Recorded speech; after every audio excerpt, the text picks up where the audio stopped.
ವಿಶ್ವದ ದೊಡ್ಡಣ್ಣನಲ್ಲಿ ಹಿಂದುತ್ವ ಪಠಣ. ಮತ್ತೊಬ್ಬ ಟ್ರಂಪ್ ಆಗ್ತಾರಾ ವಿವೇಕ್? ಅಮೆರಿಕಾದಲ್ಲಿ ಭಾರತೀಯರ ದರ್ಬಾರ್. ನಮಸ್ತೆ, ಕರ್ನಾಟಕ ಟಿವಿಗೆ ಸ್ವಾಗತ. ನಾನು ಕಾವ್ಯ ಹೆಗಡೆ. ವೀಕ್ಷಕರೇ, 2024ರ ಚುನಾವಣೆ ವಿಶ್ವದ 40ಕ್ಕೂ ಹೆಚ್ಚಿನ ದೇಶಗಳಲ್ಲಿ ಈ ಚುನಾವಣೆ ನಡೆಯಲಿದೆ. ಹಾಗೆ ವಿಶ್ವದ ದೊಡ್ಡಣ್ಣ ಅಂತ ಕರೆಸಿಕೊಳ್ಳುವಂತಹ ಅಮೆರಿಕಾದಲ್ಲೂ ಕೂಡ ಈ ಚುನಾವಣೆ ನಡೆಯಲಿದೆ. ಘಟಾನುಘಟಿಗಳು ಈ ಚುನಾವಣೆಯಲ್ಲಿ ಸ್ಪರ್ಧೆ ಮಾಡ್ತಿದ್ದಾರೆ. ಹಾಗೆ ಭಾರತೀಯ ಮೂಲದವರು ಆಗಿರುವಂತಹ ವಿವೇಕ್ ರಾಮಸ್ವಾಮಿ ಅವರು ಕೂಡ ಈ ಚುನಾವಣೆಯಲ್ಲಿ ಭಾಗವಹಿಸ್ತಾ ಇದ್ದಾರೆ. ಇವರು ಚೀನಾದ ಕಟ್ಟಾ ವಿರೋಧಿ. ಹಾಗಾದ್ರೆ ಯಾರು ಈ ವಿವೇಕ್ ರಾಮಸ್ವಾಮಿ ಅನ್ನೋದ್ರ ಬಗ್ಗೆ ಮಾಹಿತಿ ಇಲ್ಲಿದೆ ನೋಡಿ. ಹೌದು, ಟ್ರಂಪ್ ನಂತರ ಇದೇ ವರ್ಚಸ್ಸಿನ ನೇರ ನುಡಿಯವರು ಅಭ್ಯರ್ಥಿಯನ್ನ ಹುಡುಕುತ್ತಿದ್ದ ರಿಪಬ್ಲಿಕನ್ ಪಕ್ಷ ವಿವೇಕ್ಗೆ ರತ್ನ ಕಂಬಳಿಯನ್ನ ಹಾಕಿ ಸ್ವಾಗತ ನೀಡಿದೆ. ಅದರಲ್ಲಿಯೂ ರಾಜಕೀಯ ಚಾಣ.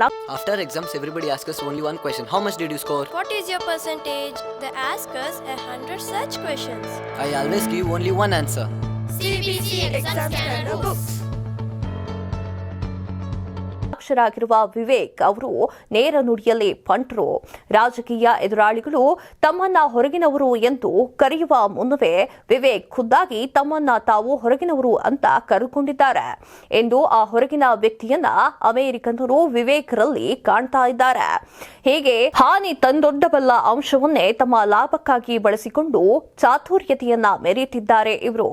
ಸ್ನೇಹಿತರೆ, ಅಮೆರಿಕ ರಾಜಕೀಯ ನಮ್ಮಂತಲ್ಲ, ಅದೊಂದು ರೀತಿ ವಿಭಿನ್ನವಾಗಿದ್ದು ಅಮೆರಿಕಾದಲ್ಲಿ ಇರುವ ರಾಜಕೀಯ ಪಕ್ಷಗಳು ಎರಡೇ, ಒಂದು ಡೆಮಾಕ್ರೆಟಿಕ್, ಮತ್ತೊಂದು ರಿಪಬ್ಲಿಕನ್. ಎರಡು ಪಕ್ಷಗಳು ಸ್ಪರ್ಧಿಸಲು ಯಾವಾಗಲೂ ಮತದಾರರ ಅಗತ್ಯಗಳಿಗೆ ಹೊಂದಿಕೊಳ್ಳುವ ಕಾರಣ ಅವರು ಅಧಿಕಾರದಲ್ಲಿರುವ ಪಕ್ಷದ ಕಾರ್ಯಸೂಚಿಯೊಂದಿಗೆ ಮತದಾರರು ಅಸಮಾಧಾನವನ್ನ ಸುಲಭವಾಗಿ ಟ್ರ್ಯಾಪ್ ಮಾಡೋದು ಸಾಧ್ಯತೆ ಇರುತ್ತೆ ಮತ್ತು ಹೆಚ್ಚು ಆಕರ್ಷಕವಾಗಿರಬಹುದು. ಪರ್ಯಾಯ ಕಾರ್ಯಸೂಚಿಯನ್ನ ನೀಡುತ್ತೆ. ಈ ಕಾರಣ ಎರಡು ಪಕ್ಷಗಳ ನಡುವೆ ಚುನಾವಣಾ ಸಮರ ನಡೀತಿದೆ. ನಮ್ಮಂತೆಯೇ ಅಲ್ಲಿಯೂ ಯಾರು ಬೇಕಾದರೂ ಸ್ಪರ್ಧೆ ಮಾಡಬಹುದು, ಆದರೆ ಕೆಲವೊಂದು ನಿಯಮಗಳನ್ನ ಒಳಗೊಂಡಿರುತ್ತೆ. ಸ್ನೇಹಿತರೆ, ನಿಮಗೆ ಗೊತ್ತಿರಬೇಕು, 4 ವರ್ಷಗಳ ಹಿಂದೆ ಕ್ಯಾಲಿಫೋರ್ನಿಯಾದ ಸೆಸೆಟರ್ ಆಗಿದ್ದ ಭಾರತೀಯ ಸಂಜಾತೆ ಕಮಲಾ ಹ್ಯಾರಿಸ್ ಸಾರ್ವಜನಿಕವಾಗಿ ಜೋ ಬಿಡೆನ್ನ ರಾಜಕೀಯ ನೀತಿಗಳನ್ನ ಹಿಗ್ಗಾಮುಗ್ಗಾ ವಿರೋಧಿಸಿ ಸುದ್ದಿಯಲ್ಲಿದ್ದರು. ಆದರೆ 2020ರಲ್ಲಿ ಬೈಡೆನ್ ಜೊತೆ ಚುನಾವಣಾ ಪ್ರಚಾರದಲ್ಲಿ ಸಾಥ್ ಕೊಟ್ಟಿದ್ದಲ್ಲದೆ ಉಪಾಧ್ಯಕ್ಷರು ಆದ್ರು. ಇಡೀ ಭಾರತ ದೇಶ ಕಮಲಾ ಹ್ಯಾರಿಸ್ ಅವರನ್ನ ಅಭಿನಂದನೆ ಮಾಡಿತು. ಹಾಗೆ ಅವರ ಜಯವನ್ನ ತಮ್ಮ ಜಯ ಅಂದುಕೊಂಡು ಖುಷಿ ಪಡ್ತು. ಈಗ ಅಮೆರಿಕ ಅಧ್ಯಕ್ಷೀಯ ಚುನಾವಣೆಯಲ್ಲಿ ಭಾರತದ ಮೂಲದ ರಿಪಬ್ಲಿಕನ್ ಅಭ್ಯರ್ಥಿ ಉದ್ಯಮಿ ವಿವೇಕ್ ರಾಮಸ್ವಾಮಿ ಮಿಂಚು ಹರಿಸುತ್ತಿದ್ದಾರೆ.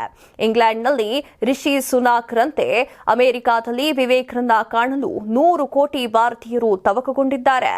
ಉದ್ಯಮಿ space X CEO Elon Musk, ಮಾಜಿ ಅಮೆರಿಕದ ಅಧ್ಯಕ್ಷರು ಆಗಿರುವಂತಹ ಡೊನಾಲ್ಡ್ ಟ್ರಂಪ್ ಸೇರಿದಂತೆ ಹಲವರು ಬೆಂಬಲವನ್ನ ಗಿಟ್ಟಿಸಿಕೊಂಡಿರುವ ವಿವೇಕ್ ನೇರ ನುಡಿಗಳಿಗೆ ಅಮೆರಿಕನ್ನರು ಬೆಕ್ಕಸ ಬೆರಗಾಗಿದ್ದಾರೆ. 2021ರಲ್ಲಿ ವೋಕ್.ಇಂಕ್ ಎನ್ನುವ ಪುಸ್ತಕ ಅಮೆರಿಕಾದಲ್ಲಿ ಲೋಕಾರ್ಪಣೆಯಾಯಿತು. ಟೈಮ್ಸ್ ಬೆಸ್ಟ್ ಸೆಲ್ಲರ್ ಪಟ್ಟಿಯಲ್ಲೂ ಈ ಪುಸ್ತಕ ಸ್ಥಾನವನ್ನ ಪಡೆದಿತ್ತು. ಅಂದು ಲೋಕಾರ್ಪಣೆಯಾಗಿದ್ದು ಕೇವಲ ಪುಸ್ತಕವೊಂದು ಆಗಿರಲಿಲ್ಲ. ವಿವೇಕ್ ರಾಮಸ್ವಾಮಿ ಎಂಬ ಅಧ್ಯಕ್ಷೀಯ ಅಭ್ಯರ್ಥಿಯ ಹುಟ್ಟು ಅದೇ ದಿನ ಆಯಿತು. ಉದ್ಯಮಿಯಾಗಿ ಸಾವಿರಾರು ಕೋಟಿ ರೂಪಾಯಿ ಮೌಲ್ಯದ ಫಾರ್ಮ್ ಕಂಪನಿಗಳನ್ನ ಕಟ್ಟಿದ್ದ ಭಾರತದ ಮೂಲದ ಕಂದು ಬಣ್ಣದ ಅಮೆರಿಕದ ಪ್ರಜೆ ವಿವೇಕ್ ರಾಮಸ್ವಾಮಿಯತ್ತ ಅಮೆರಿಕನ್ನರು ದೃಷ್ಟಿಯನ್ನ ಹರಿಸಿದ್ದೇ ಆಗ. ಕಟ್ಟರ್ ಬಲಪಂಥೀಯ ವಿವೇಕ್ ರಾಜಕೀಯ ಪ್ರವೇಶಕ್ಕೆ ವೋಕ್.ಇಂಕ್ ಪುಸ್ತಕ ಹೆಬ್ಬಾಗಿಲಾಗಿತ್ತು. ಹಿಂದೂ ಹೆಸರಿನಲ್ಲಿ ಮತಯಾಚನೆ. ಇನ್ನೊಂದು ವಿಶೇಷ ಏನಂದ್ರೆ, ಕ್ರೈಸ್ತರೇ ಬಹುಸಂಖ್ಯೆಯಲ್ಲಿ ಇರುವಂತಹ ಅಮೆರಿಕಾದಲ್ಲಿ ಹಿಂದೂ ಧರ್ಮವನ್ನ ಮುಂದಿಟ್ಟುಕೊಂಡು ಮತಯಾಚನೆಯನ್ನ ಮಾಡುತ್ತಿರುವ ವಿವೇಕ್ ತಂತ್ರಗಾರಿಕೆ ಇಲ್ಲಿಯನವರಿಗೆ ಮಾತ್ರ ಅಲ್ಲ, ಭಾರತೀಯವರಿಗೂ ಕೂಡ ಪ್ರಶಂಸೆ ವ್ಯಕ್ತವಾಗಿದೆ. ತಾನು ಒಬ್ಬ ಹಿಂದೂ ಎನ್ನುವುದರ ಬಗ್ಗೆ ಹೆಮ್ಮೆ ಇದೆ ಎನ್ನುವ ಸಂಗತಿಯನ್ನ ತಾವೇ ಪ್ರಚಾರ ಮಾಡಿಕೊಳ್ತಿದ್ದಾರೆ. ಇದಕ್ಕೆ ಕಾರಣವನ್ನ ನೀಡಿದ ಅವರು, ಹಿಂದೂ ಧರ್ಮ ಜಗತ್ತಿನ ಎಲ್ಲಾ ಧರ್ಮಗಳನ್ನ ಗೌರವಿಸುತ್ತದೆ, ಎಲ್ಲಾ ಧರ್ಮಗಳ ಜೊತೆ ಸಾಮರಸ್ಯಗಳನ್ನ ಜೊತೆಗೂಡಿಸಿಕೊಂಡು ಮುನ್ನಡೆಯುತ್ತಾ ಬಂದಿದೆ ಎಂದು ಹೇಳಿದ್ದಾರೆ. ಅಧಿಕಾರದಲ್ಲಿದ್ದಾಗ ವಿಶ್ವವೇ ಹಿಂಗಿಳಿದು ವ್ಯಂಗ್ಯ ಮಾಡಿದ್ದ ಮಾಜಿ ಅಧ್ಯಕ್ಷ ಡೊನಾಲ್ಡ್ ಟ್ರಂಪ್ ಅವರಿಗೆ ಅಮೆರಿಕಾದಾದ್ಯಂತ ಬೆಂಬಲಿಗರ ದೊಡ್ಡ ಸಂಖ್ಯೆ ಇದೆ. ಅವರೆಲ್ಲರಿಗೂ ವಿವೇಕ್ ಅವರು ಟ್ರಂಪ್ ಅಪರಾವತಾರ ಅಂತ ಗೋಚರಿಸುತ್ತಿದೆ.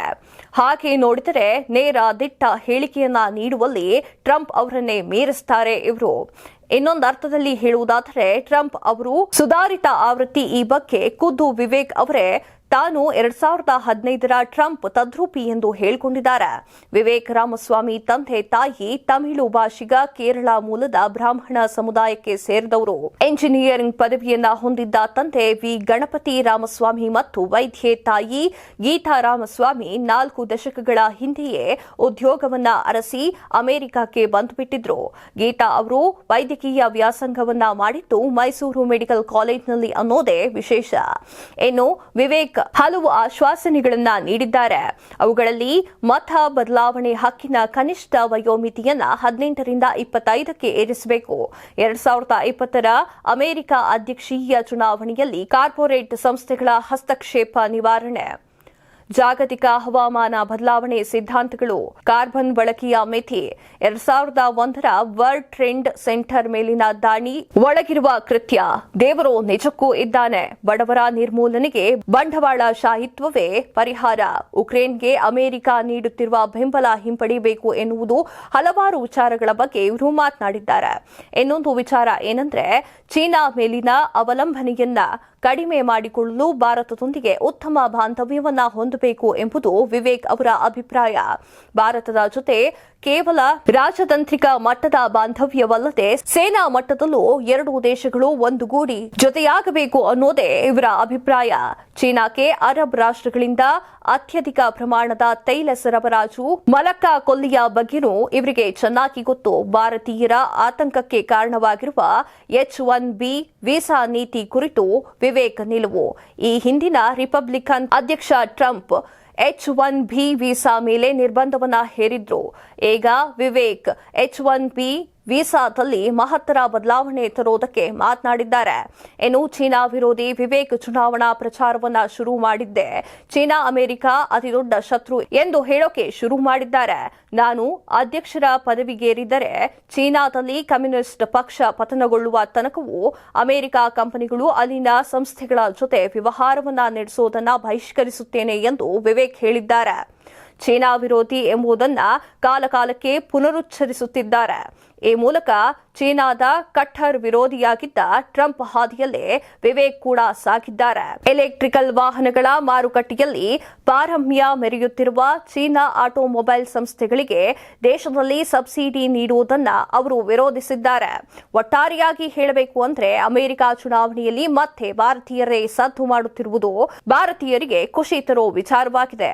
ಆಗ ಕಮಲ್ ಹ್ಯಾರಿಸ್ ಸದ್ದು ಮಾಡಿದ್ರೆ ಇದೀಗ ವಿವೇಕ್ ರಾಮಸ್ವಾಮಿ ಅವರು ಸದ್ದು ಮಾಡ್ತಾ ಇದ್ದಾರೆ.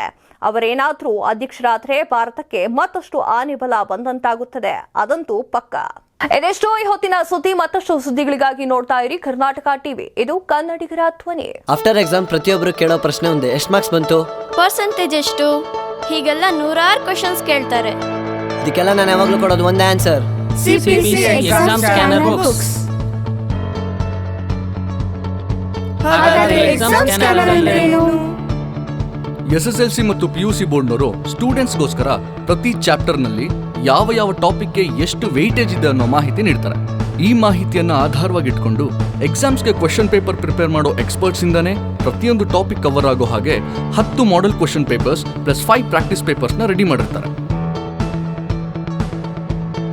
ಅಂದ್ರೆ ಯಾವ ಕ್ವಶನ್ ಕೇಳಿದ್ರು ಇದರಲ್ಲಿ ಇರೋದೇ ಕೇಳೋದಾ ಸರ್? ಎಸ್, ಎಷ್ಟು ಮಾರ್ಕ್ಸ್ಗೆ ಎಷ್ಟು ಆನ್ಸರ್ ಬರಬೇಕನ್ನೋ ಇನ್ಫಾರ್ಮೇಶನ್ ಕೂಡ ಈ ಬುಕ್ಕಲ್ಲಿ ಇರುತ್ತೆ. ಒಟ್ಟಾರೆ ಈ ಬುಕ್ಸ್ ನ 100ಕ್ಕೆ 100 ಅಂಕಗಳು ಪಡೆಯೋ ಕಂಪ್ಲೀಟ್ ಸಕ್ಸಸ್ ಟೂಲ್ ಅಂತಾನೆ ಕರಿಬಹುದು. ಇದರಲ್ಲಿ ಕ್ವಿಕ್ ರಿವಿಷನ್ ಮಾಡೋ ಮೈಂಡ್ ಮ್ಯಾಪಿಂಗ್ ಕೂಡ ಇರುತ್ತೆ. ಈ ಬುಕ್ಸ್ನ ರೆಫರ್ ಮಾಡೋದ್ರಿಂದ ಜಸ್ಟ್ ಪಾಸ್ ಆಗಬೇಕು ಅನ್ನೋರು ಫಸ್ಟ್ ಕ್ಲಾಸ್ ಬರ್ಬೋದು. ಫಸ್ಟ್ ಕ್ಲಾಸ್ ಬರೋರು ಆರಾಮಾಗಿ 100 ಮಾರ್ಕ್ಸ್ ತೆಗಿಬಹುದು. CPC ಎಕ್ಸಾಮ್ ಸ್ಕ್ಯಾನರ್ ರೆಫರ್ ಮಾಡೋದ್ರಿಂದ ಎಕ್ಸಾಮ್ ನಲ್ಲಿ ಫಿಯರ್ ಹೋಗಿ ಕಾನ್ಫಿಡೆನ್ಸ್ ಹೆಚ್ಚಾಗತ್ತೆ, ಜೊತೆಗೆ ಟೈಮ್ ಮ್ಯಾನೇಜ್ಮೆಂಟ್ ಕೂಡ ಗೊತ್ತಾಗತ್ತೆ. ಪ್ರತಿಯೊಬ್ಬ ಸಕ್ಸಸ್ಫುಲ್ ವಿದ್ಯಾರ್ಥಿಯ ಹಿಂದೆ CPC ಅವರ ಎಕ್ಸಾಮ್ ಸ್ಕ್ಯಾನರ್ ಬುಕ್ಸ್ ಇರುತ್ತೆ ಅನ್ನೋದನ್ನ ಮರಿಬೇಡಿ. ಈ ಭೂಮಿ ಮೇಲೆ ತಾನಷ್ಟೇ ಉದ್ಧಾರ ಆದ್ರೆ ಸಾಕು, ಬೇರೆಯವ್ರನ್ನ ಬೆಳೆಸೋ ಉಸಾಬರಿ ನಮ್ಗ್ಯಾಕೆ ಅನ್ನೋರ್ ಸಂಖ್ಯೆನೇ ಜಾಸ್ತಿ. ಆದ್ರೆ ಕೆಲವರು ಮಾತ್ರ ತಾನು ಬೆಳೆಯೋದ್ರ ಜೊತೆಗೆ ತನ್ನವರನ್ನು ಕೂಡ ಬೆಳೆಸ್ತಾರೆ. ತಮಗಿಂತ ಎತ್ತರಕ್ಕೆ ಬೆಳೆಯೋಕೆ ಬೆಳಕಾಗ್ತಾರೆ. ಸಾಧಿಸುವ ಗುರಿ ಇದ್ದವ್ರಿಗೆ ದಾರಿದೀಪ ಆಗ್ತಾರೆ. ಇದೀಗ ನಾನು ಇತರರ ಭವಿಷ್ಯಕ್ಕೆ ಬೆಳಕಾಗುವವರ ಸಂದರ್ಶನ ಮಾಡಲು ಹೊರಟಿದ್ದಾನೆ. ಮಿಸ್ ಮಾಡದೆ ನೋಡಿ ಕರ್ನಾಟಕ ಟಿವಿ ದಾರಿದೀಪ.